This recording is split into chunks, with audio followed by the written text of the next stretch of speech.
disarankan untuk membaca surah-surah Al-Quran yang boleh membantu pertahanan diri kalian. Sebelum kita meneruskan kisah seram Alam Jin.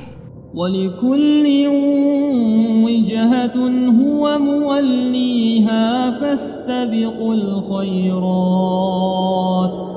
أَيْنَمَا تَكُونُوا يَأْتِ بِكُمُ اللَّهُ جَمِيعًا إِنَّ اللَّهَ عَلَى كُلِّ شَيْءٍ قَدِيرٌ. Assalamualaikum warahmatullahi wabarakatuh dan salam sejahtera. Terima kasih kepada semua yang hadir dalam mengikuti kisah seram Alam Jin. Salah satu pengalaman kerja aku dulu adalah seorang senior technician di kilang Kasem Semiconductor di Jelapang Ipoh Perak. Tahun berapa tu aku tak nak sebut lah ya. Kalau pekerja lama Kasem yang tertonton kisah ni di YouTube, InsyaAllah mereka kenal lah siapa aku. Masa ketika tu aku bekerja di salah satu departmen kilang ni. Masa itulah aku pernah didengarkan kisah seram yang sangat mengejutkan aku. Bukan aku je, tapi melibatkan sebahagian pekerja Kasem yang mengalami pengalaman ngeri tersebut. Ini memang ngeri ya, ini memang ngeri. Bukan main-main dan bukan kaleng-kaleng punya.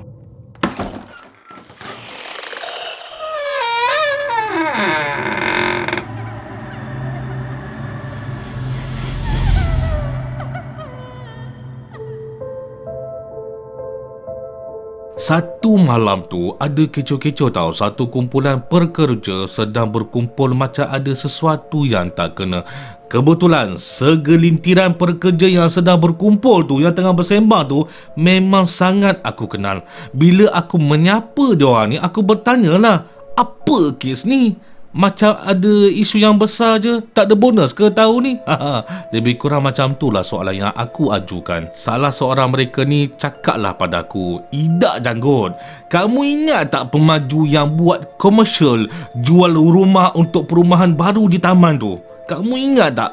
Rumah tu kami dah duduk dah. Tapi masalahnya janggut, taman tu dah jadi taman berhantu." Aku pasal dengar tu pada mulanya tak percaya. Tapi disebabkan satu persatu riak muka yang aku lihat, aku perhatikan kat situ, semua muka ada yang tak puas hati, ada yang mukanya macam gelisah, ada yang tengah kecewa. Jadi ini bukan main-main.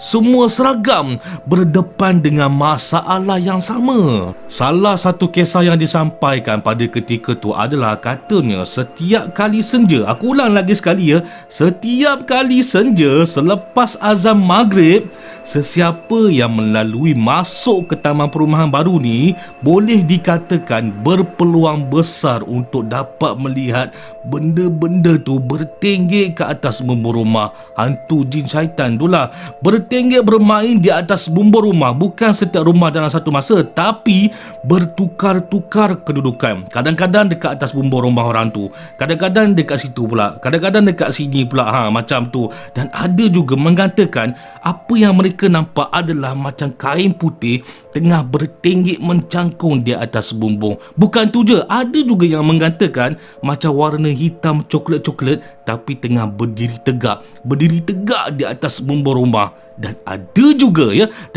juga mengatakan macam ada yang tengah berlari daripada bumbung ke bumbung, macam bunyi gedak-geduk, tapi warna hitam besar macam tu. Katanya itu yang berlaku pada waktu senja selepas azan maghrib di atas bumbung-bumbung perumahan baru tu.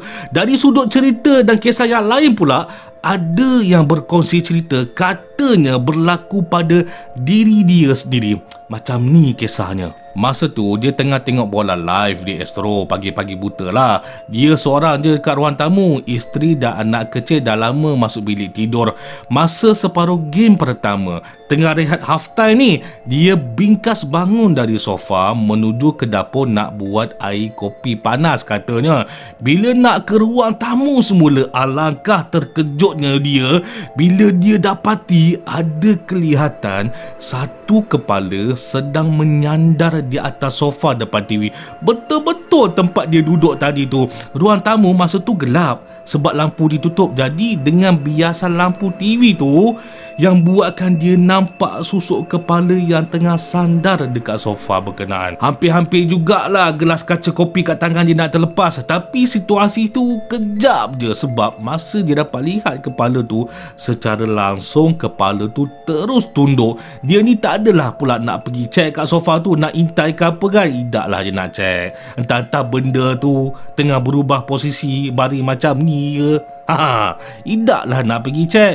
Dia terus masuk ke bilik dengan gelas kopi yang panas pun bedal masuk bawah bilik, tutup pintu bilik, kunci, lalu tidur. Abaikan TV tu, biarkanlah TV tu menyala sampai ke waktu pagi. Nak tengok TV live kan? Ambil kau pergilah tengok. Aku tak nak tengok. Aku baik-baik aku tidur. Nak tengok lah.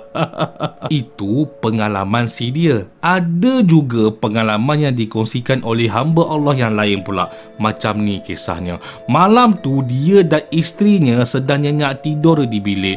Tiba-tiba entah macam mana dia terbangun dari tidur jam 3-4 pagi macam tu. Kalau difikirkan daripada sudut yang baiknya, mungkin dia dikejutkan oleh iman untuk bangun solat tahajud. Tapi malangnya sebab masa dia terbangun tidur tu, tiba-tiba dia rasakan macam ada dengar bunyi yang tak kena. Bunyi macam benda bergesek-gesek macam tu tau. Macam bunyi orang mengesot pun ada.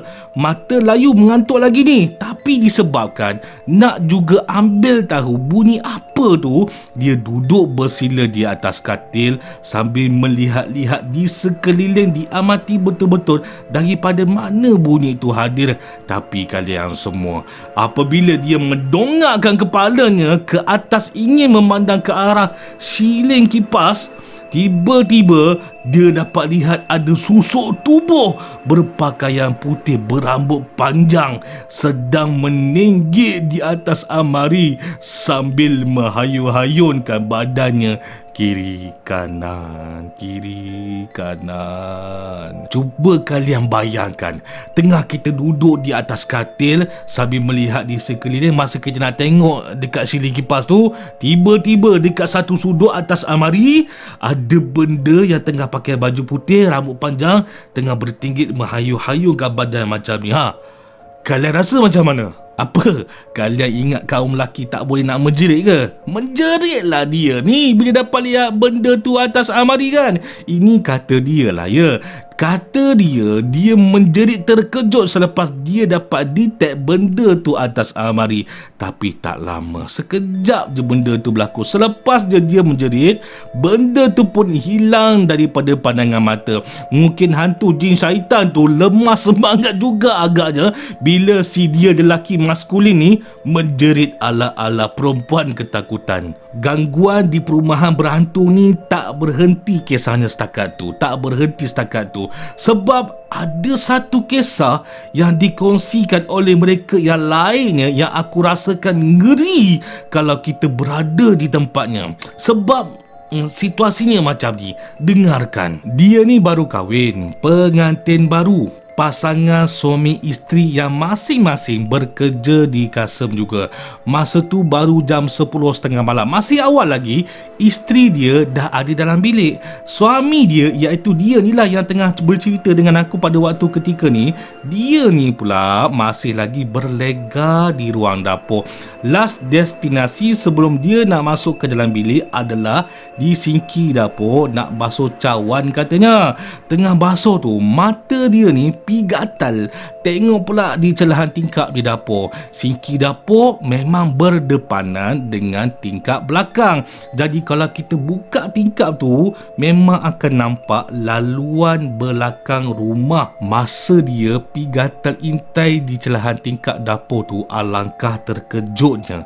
Tiba-tiba dia nampak dengan jelas tau. Dia nampak dengan jelas memang ada sesuatu kain putih sedang meniarap di laman belakang rumah.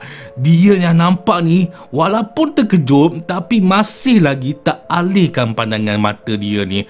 Tengok dia benda tu. Pada awalnya kain putih tu kelihatan macam meniarap. Tapi kalian semua, Katanya benda tu secara tiba-tiba melulu ke arah pintu belakang dapur secara merangkak dengan sangat laju. Bila dah macam tu, apa lagi? Dia terus mengundurkan diri dia dan menjauhkan dirinya daripada pintu dapur tu. Masa dia mengalihkan pandangan dia dari tingkap tu, katanya masih lagi tahu dia dapat dengar macam bunyi orang berangkak di belakang rumah. Seram. Dia masih dengar tahu bunyi orang berangkak. Tak berhenti setakat tu je. Tak berhenti setakat tu je.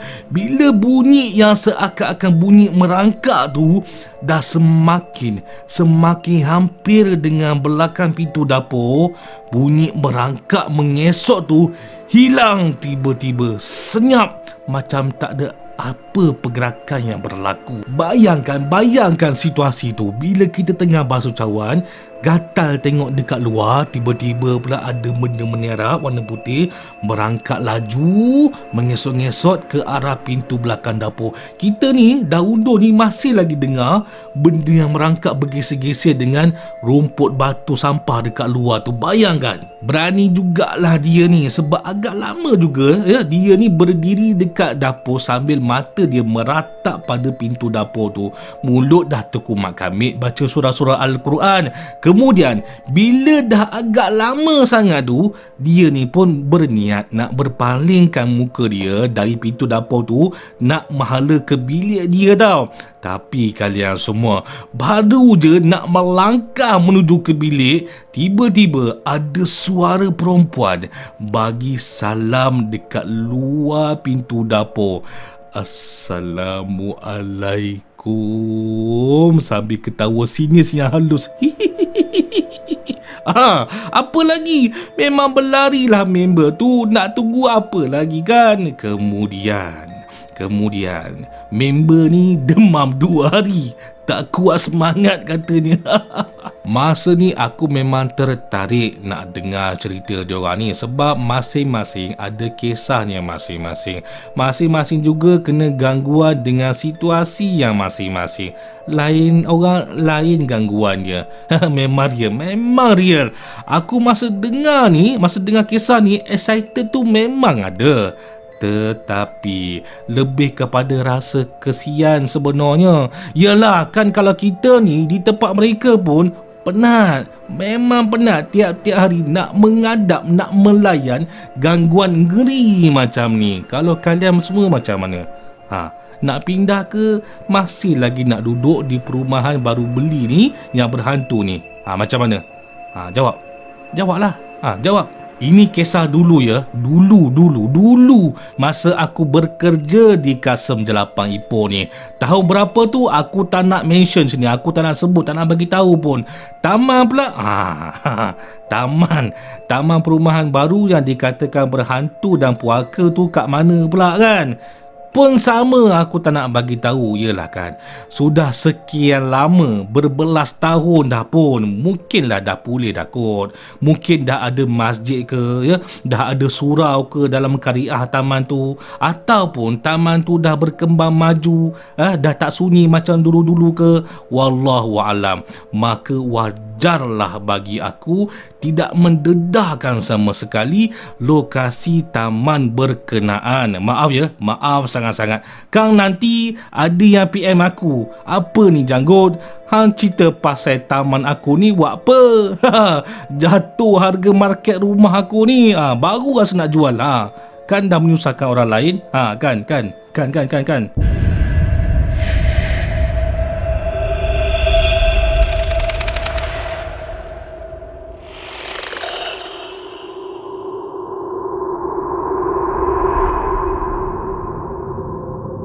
Terpulang. Kalau kalian rasa ini cerita rekaan pun terpulang.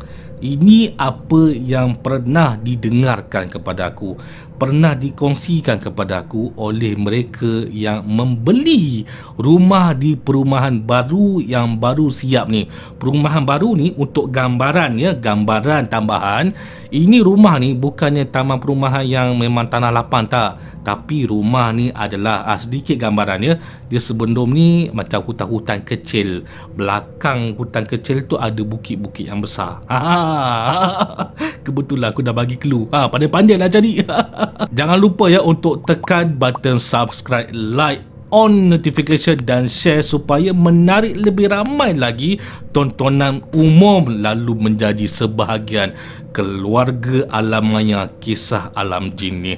Kalau kalian ada kisah yang ingin dikongsikan kepada umum, bolehlah PM aku dalam Messenger Facebook. InsyaAllah jika diberikan keizinan, aku akan dedahkan juga kisah kalian nanti. InsyaAllah dengan izin Allah Subhanahu Wa Taala, berjumpa lagi kita dalam topik bicara yang akan datang dalam kisah-kisah seram yang lainnya di dalam Kisah Seram Alam Jin.